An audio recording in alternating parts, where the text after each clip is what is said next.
Satres Narkoba Polres Tabanan menangkap 6 pengedar narkoba jenis sabu. 2 di antaranya terpaksa menjalani isolasi karena terjangkit COVID-19.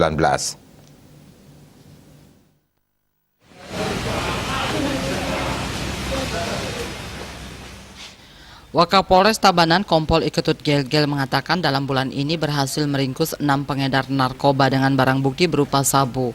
Awalnya polisi meringkus IKDAD alias Boncret di wilayah Penebel dengan 30 paket sabu seberat 24,43 gram. Selanjutnya polisi meringkus SA dan IMADRD alias Goblar di wilayah Slemadeg Barat dengan 6 paket sabu seberat 0,84 gram. Polisi kembali meringkus MS alias Komar di wilayah Pekutatan dengan 1 paket sabu seberat 2,6 gram. Belum sampai di sana, polisi kembali memburu pengedar narkoba di Tabanan dengan meringkus DO MJ alias DD di Kerambitan dengan 1 paket sabu seberat 0,14 gram. Terakhir, polisi menangkap Putu ES alias EK di wilayah Kerambitan juga dengan barang bukti 1 paket sabu seberat 1 gram.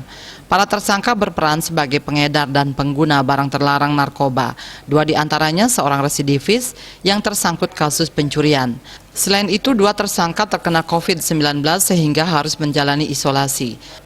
Dalam hal ini, unit narkoba telah berhasil mengungkap kasus narkoba. Banyak 5 kasus, terdiri dari 6 tersangka. 6 tersangka dari 5 kasus pengungkapan kasus narkoba. Semuanya ini ada yang pengedar dan yang pemakai. Kita kenakan pasal 112 ayat 2 Undang-Undang 35 tahun 2009 tentang narkoba. Atas perbuatannya, para tersangka dikenakan pasal 112 Undang-Undang nomor 35 tahun 2009 tentang narkotika dengan ancaman hukuman penjara paling lama 12 tahun. Kini polisi kembali mengembangkan jaringan mereka. Raiswantara